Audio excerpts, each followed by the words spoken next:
In this episode of the IT Experts podcast, I'm going to help you work out how to reconnect with your team.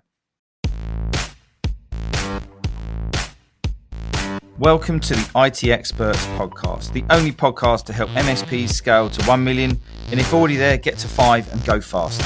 At the end of the day, isn't it all about building a business that works for you rather than you for it? I hope you enjoy the show. So good morning, good afternoon, good evening. Welcome to the IT Experts podcast.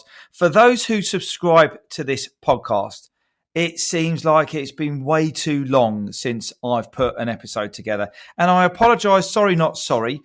We've just been really busy with some rebranding, with some discovery days for new prospects, with loads of events, with award ceremonies.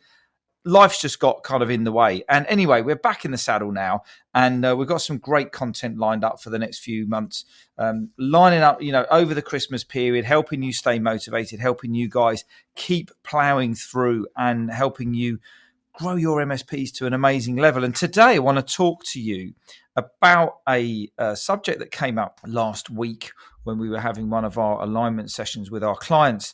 And it's about reconnecting with your team.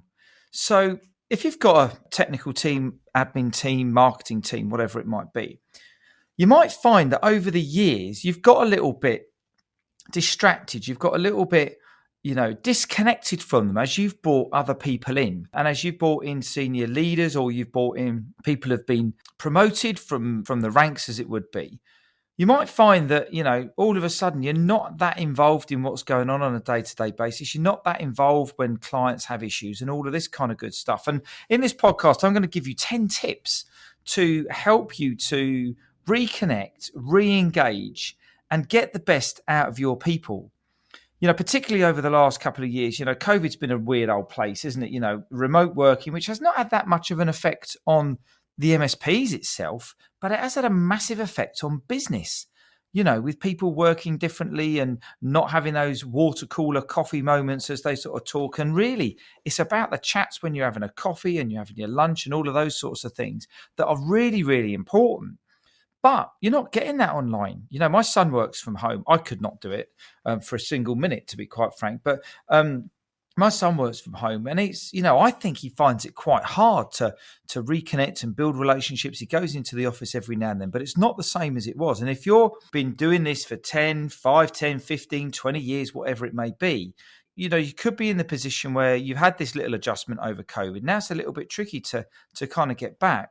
Right, so let's get into the nitty-gritty. Let's get stuck into this. So what's going on the lower ranks? We'll call them lower ranks for the purpose of this podcast, but like your team members, how are they performing? If one of them leaves, is it a surprise to you? If one of your clients leaves, is that a surprise to you? It's all about the first thing I'm going to talk about today, which is about getting really good management information. This is around your KPIs and understanding what it is you're trying to achieve. When Stuart and I talk about the MSP journey, we talk about the 3 pillars. The first one is around harnessing your ambition. It's understanding where you're going, what the business is doing, what's the strategic goal, have we got accountability? And, if you haven't got a plan in place and you haven't got a direction in place, as I've said many, many times, you're never going to go on holiday, fly a plane, or build a house. So it's really important that we understand what good management information looks like, what bad management information looks like. And at a senior level, you spend time to understand how this can impact the rest of the business. Because while the business plan's in your head, that's great, isn't it? But we want the business plan, we want the growth plan to be cascaded through the whole organization. Okay. So everybody knows what good looks like. Everybody knows what bad looks like. Everybody knows, hey, I need a hand. What can I do? If I need to escalate something as well.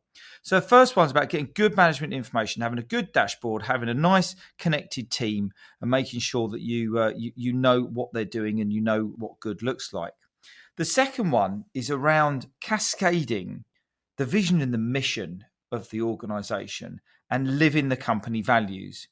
We talk a lot about this. There's another podcast I did earlier on around creating your own vision and your mission values.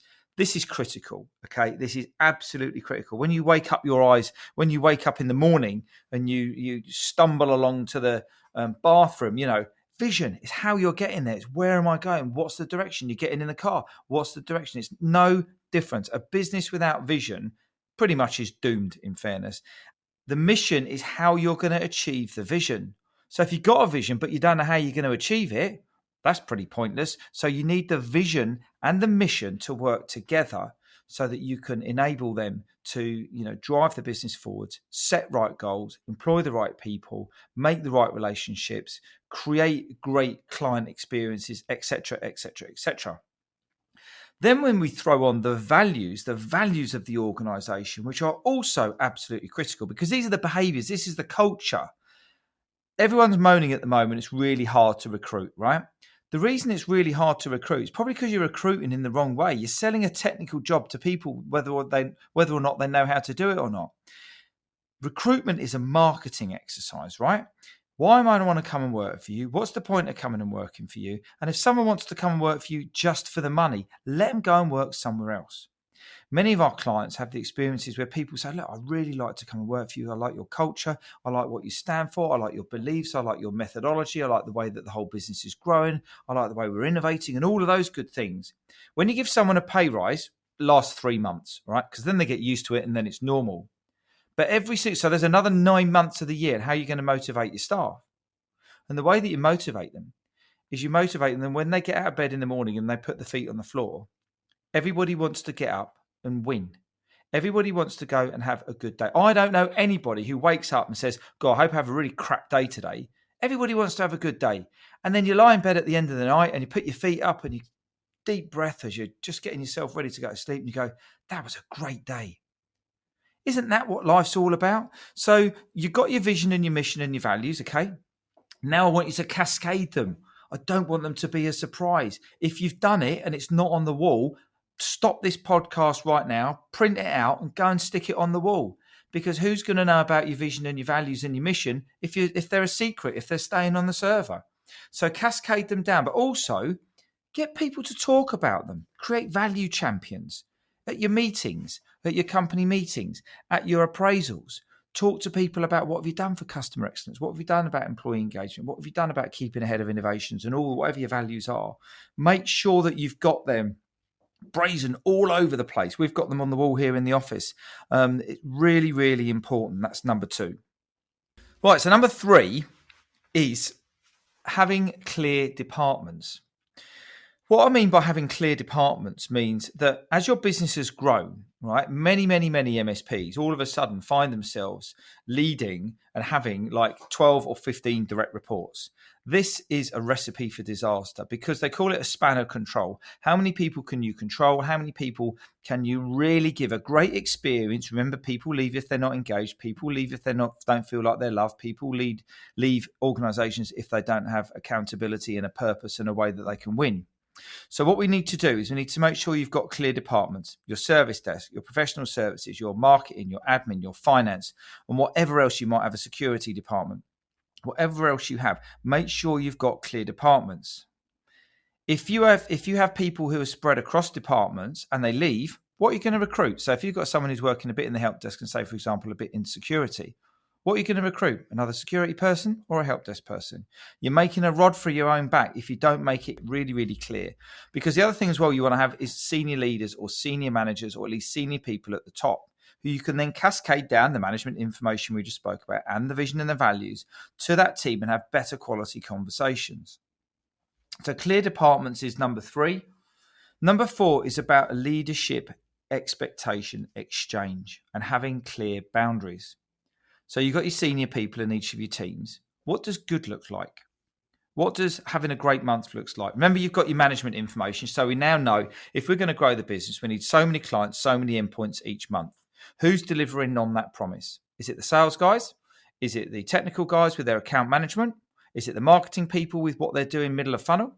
How does that kind of work and what does that look like? But it's really, really clear that you give those leaders a really clear expectation exchange, set of key targets, a set of key goals and objectives that they must achieve. And they know this is what good looks like and this is what poor looks like. And what you're going to do to help increase the performance of each of the departments. Because then they come and then report back to you. And guess what happens? You're now starting to have a nice, matured, structured and aligned business that's easier to run. Number 5 is around letting them lead, but know where and how to escalate. Anybody in business, as far as I'm concerned, can make a mistake. All right? Make any mistake you absolutely want, but you've got to learn from it. If you keep making the same mistake again, the good old adage, if you keep doing the same thing every day and expecting a different result, that is absolute classification for being mad. Now, making sure that, people know what they're doing, making sure you've got the skill set, making sure that they've got the capacity to do their jobs, making sure that everyone's got the capability to do their jobs, and making sure that you're giving everybody enough room to breathe, make a mistake, learn from their actions, and then try again. This is step 1 in making and creating a leveraged team. One that's not going to be making you really, really busy because you've got to get involved in everyone, but one where people are going to want to take ownership. I was talking about the guy or the girl who's getting out of bed and he's putting his feet on the floor. That is about creating someone who wants to win. That is about someone who's got ownership, they've got accountability. And when they do something right, they get a pat on the back and you recognize them really well. And guess what happens? They get motivated. And that's what makes people get out of bed in the mornings. By the fact that you're probably, or many, many business owners, MSP business owners, are doing all the work themselves and creating bottlenecks, you're missing out on some real special sauce here to create an amazingly leveraged team. So, recap.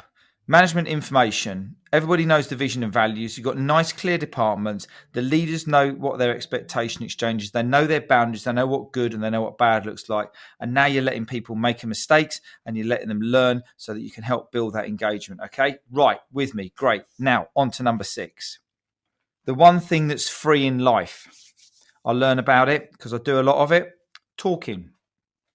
Regular company communications. Okay? So you've now got this team, you've now got your senior people in place, but I feel a bit disconnected from the people on the ground, the guys I used to work with, the guys who started the company with, my techs, my sales guys, my account managers, my marketing people, whoever it may be. How do you keep reconnecting? You keep reconnecting by, as the leader and the managing director, whatever you want to call yourself of the organization, regular company communications. It's really, really simple. Talk to them. Have a monthly meeting.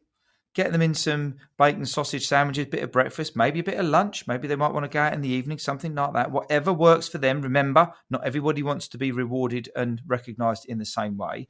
So, create a space where they can, and an environment where they can give you some feedback. Create a space and environment where you can tell them how the growth plan's going. You can tell them what initiatives are coming up, what we're going to be working on. So nothing's a surprise. This is then you're linking in to the vision and the mission and the direction of the business. And you're now starting to live the company values yourself because you're helping them understand where the business is going, but you're sharing with them as well. And people will then want to get more and more involved and they'll want to get more and more connected. And then it's all going to start to get a lot easier flowing because people are going to start talking about things that aren't working very well. Your PSA, your RMM, things aren't working very well. The sales process, particular clients might be causing a bit of an issue or whatever.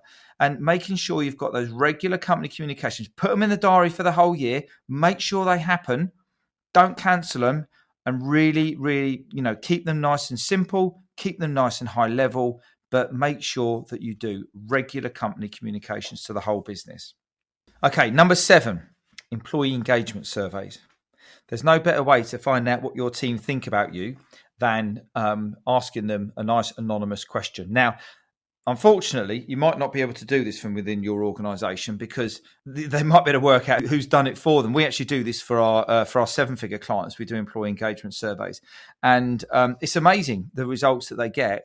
But what's really amazing is the comments that they get and the completion rates. I've never seen completion rates like it, which means that people are pretty well engaged. But it's the comments, the you said, the we did, that this is how we're going to move things moving forwards. Gives people, some people will sit down and talk to you. Some people will feel scared to talk to you because they think they're going to get sacked if they say something wrong. You've got to remember, everybody that comes into the Growth Hub gets an advanced disc profile. And you've got to remember that everybody's different. Everybody behaves in a different way. Everybody reacts in a different way. And at the end of the day, people need to, really understand self-awareness in business, and this is how you become an amazing business leader. But they need to be heard. And if you're building this culture and you're building the whole essence of the whole business so that people feel connected, then you've got to have an outlet for them, and that's through an anonymous. It must be an anonymous employee engagement survey. You can get, other people outside of the organisation to do it. There's lots of systems you can do it, but then it's what you do with that when it comes back that's the most important thing. So that's number 7, employee engagement survey. Number 8, have an open door policy and be amazing at listening. My mum, bless her, said to me, Ian, you've got 2 ears and 1 mouth. You need to use them in that proportion. So listen twice as much as you talk. As a leader, listening is one of the most amazing skills that you can develop and grow. When someone's offloading on you and they're telling you what's going on, they're telling you about one of their worries, the worst thing you can do is interrupt and fill the gap and feel a bit awkward about it. Let them go, and then let them talk even more.